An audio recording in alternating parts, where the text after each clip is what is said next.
여러분, 지난 한 주일 동안도 평안하셨을 줄 믿습니다.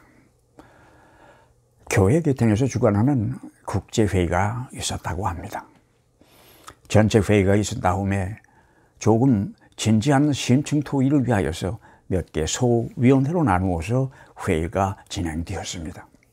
그때 마침 평신도 중에 한 젊은 여인이 제3세계 기근 해소라는 명제의 소위원회를 맡아 회의를 진행하게 되었습니다. 그런데 그 사회자는 회의를 진행하면서 사랑이라는 단어를 어찌 자주 사용하는지 10초를 넘기지 못하고 말버릇처럼 그 단어를 반복했습니다. 물론 그것이 교회 계통의 모임이었으니 그럴 수도 있겠다는 생각을 할 수도 있겠지만 회의가 시작된 지 한 30분이 지났을까 할 때쯤이었습니다. 이를 듣고 있던 한 노년의 신부가 무표정한 얼굴로 말문을 열었습니다.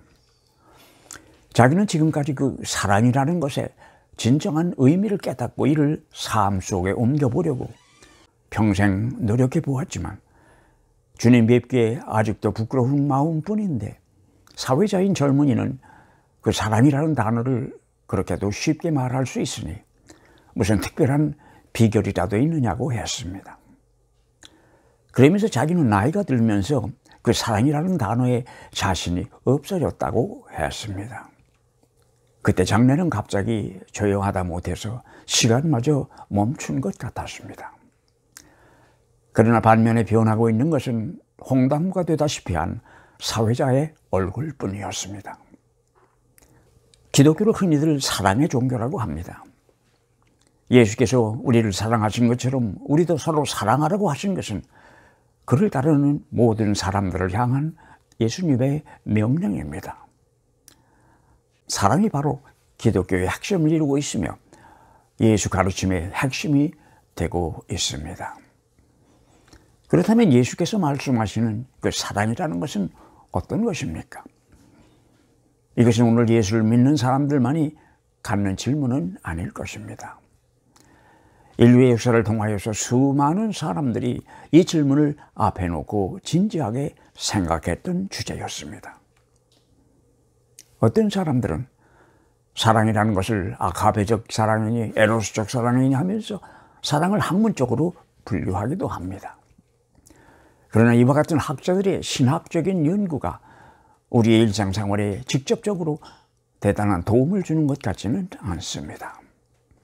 오히려 평범한 사람들의 생각을 복잡하게 만들어서 혼돈을 일으키는 것 같습니다. 그런데 신약성서에서 사랑장이라고 불리우는 고린도전서 13장을 보면 바울은 기독교적인 사랑을 오래 참는 것으로부터 시작해서 15가지로 정리를 하고 있음을 볼 수 있습니다.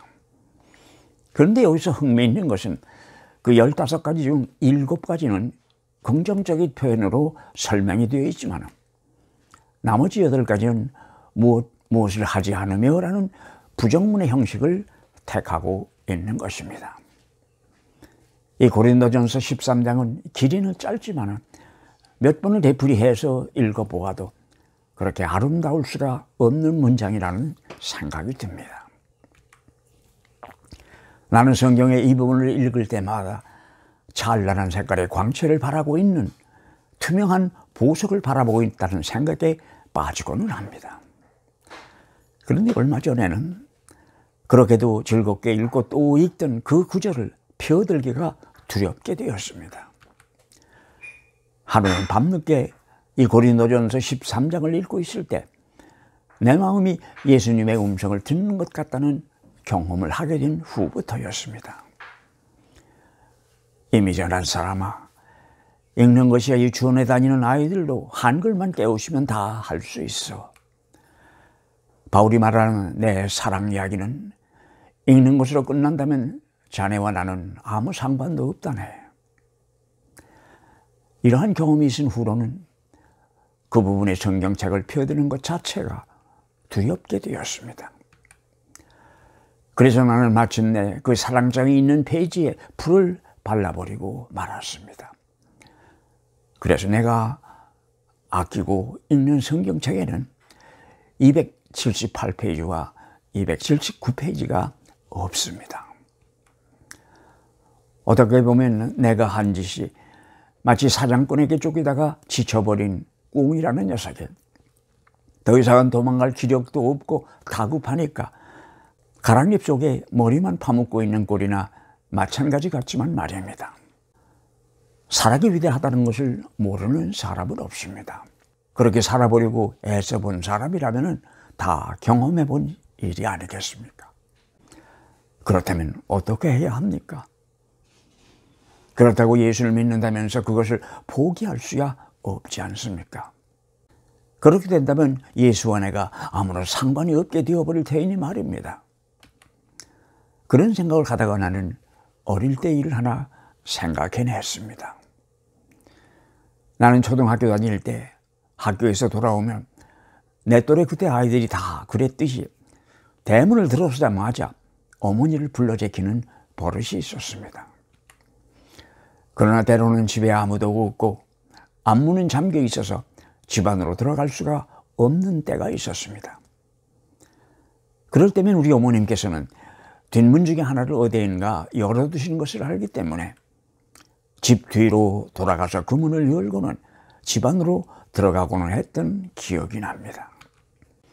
그때는 아이들이 열쇠를 목에 걸고 학교에 다닌다는 것은 꿈에라도 생각할 수 없었고 열쇠라고 하는 물건은 어른들의 것이지 아이들이 갖는 것은 아니었습니다.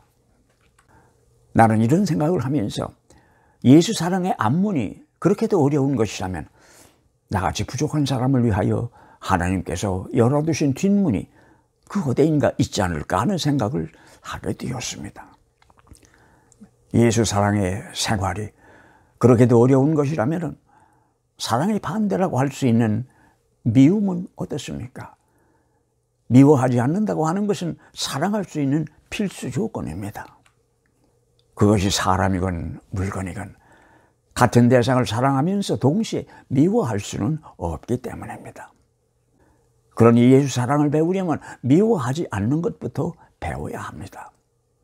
미워하지 않는 마음을 갖는다고 하는 것은 예수 사랑에 오르기 위한 중요한 첫 단계입니다. 예수 사랑의 실천은 너무나 큰 것이어서 어디서 어떻게 시작을 해야 할지 마치 공중에 구름을 잡는 것 같아서 실감이 나지를 않습니다. 그래도 미워하지 않는 것을 배우는 것은 무엇인가 손에 와서 닿는 것 같아서 실감을 가지고 하나하나 짚어볼 수도 있을 것 같기 때문입니다. 그런데 말입니다. 우리가 미워하지 않는 것을 배우려면 지금 우리가 미워하고 있는 것이 무엇인지를 분명히 알아야 합니다. 어느 특정한 사람을 미워하는 경우처럼 아주 분명한 미움의 대상이 있는가 하면 때로는 겉이 그럴듯하게 포장지에 쌓여 있어서 알쏭달쏭한 것도 있습니다.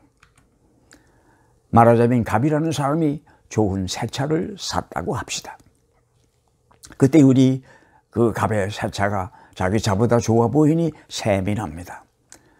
그래서 제 주제에 그 차가 어울리느냐며 헐뜯습니다.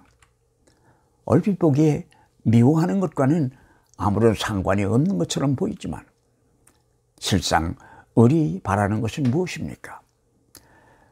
을은 갑이 자기보다 못한 차를 몰고 다니기를 은근히 바라는 것이 아닙니까? 이것은 을이 갑을 미워하는 시작입니다. 아담의 후예들인 우리에게는 사랑하는 것보다는 미워하는 것에 훨씬 익숙해 있는 것 같습니다. 그게 바로 사도 바울이 말하는 벗어버려야 할 옛 구습일 것입니다. 그리고 미워하지 않는 것을 배운다고 하는 것은 미워하는 것보다 훨씬 어렵지만은 그래도 사랑하는 것보다는 훨씬 쉽지 않겠는가 하는 생각이 듭니다. 그런데 말입니다. 때로는 일상생활에서 그 상대가 누구이든 간에 미워할 수 있는 대상이 꼭 있어야 직성이 풀리는 것 같은 사람을 볼 때도 있습니다. 참으로 슬픈 일입니다. 미워하지 않기를 배우려고 노력하는 것은 우리의 할 일입니다. 그렇게 되면 사랑할 수 있는 힘은 하나님께서 우리들에게 주십니다. 미워하지 않는다고 하는 것은 사랑으로 들어가는 뒷문입니다. 그리고 나는 하늘나라에도 나같이 부족한 사람을 위하여서 하나님께서 준비해 두신 뒷문이 어딘가 있을 것이라는 생각입니다. 미국이 남북전쟁을 할 때쯤이었다고 합니다. 펜실바니아주에 있는 침례교회 밀러 목사라는 분이 있었습니다. 그런데 그 밀러 목사가 무엇을 하려고 의견을 내면은 사사건건이 반대를 하고 나서는 위트만이라고 하는 사람이 있었다고 합니다. 그런 세월이 오래 지나다 보니 두 사람은 아예 원수와 같은 사이가 되어버리고 말았습니다. 그러던 차에 남북전쟁은 노예를 해방해야 한다는 북쪽의 승리로 끝이 났습니다. 그리고 전쟁이 끝나고 나면 그랬듯이 전범자들의 재판이 열렸고 위트만은 사형 선고를 받게 되었습니다. 이 소식을 들었던 밀러 목사는 120km나 되는 길을 걸어서 그의 친구였던 조지 워싱턴을 찾아갔다고 합니다. 그리고 그는 그에게 위트만을 사면해 줄 것을 간곡히 부탁했습니다. 그랬더니 조지 워싱턴이 밀러 목사님, 죄송하지만 그가 목사님의 친구라는 이유로 그를 구명해 드릴 수는 없습니다. 그때 밀러 목사가 얼른 받아서 말합니다. 그자가 내 친구라니요. 천만의 말씀입니다. 그자는 내 원수와 같은 사람입니다. 이 말을 듣고 있던 워싱턴의 태도가 달라졌습니다. 사형 선고를 받은 원수를 구명하기 위하여서 목사님은 120km나 되는 길을 걸어서 오셨다는 말입니까? 그렇다면 다시 생각해 보아야겠습니다. 이튿날 밀러 목사는 위트만과 함께 집으로 돌아왔다고 했습니다. 그리고 그 후로 그 두 사람은 원수가 아닌 친구로 평생을 살았다고 합니다. 어쩌면 밀러 목사는 원수도 미워하지 않는 법을 터득한 사람이 아니었나 하는 생각이 듭니다. 여러분 끝까지 같이 해주셔서 고맙습니다. 다음 주 저녁 8시에 다시 뵙겠습니다. 감사합니다.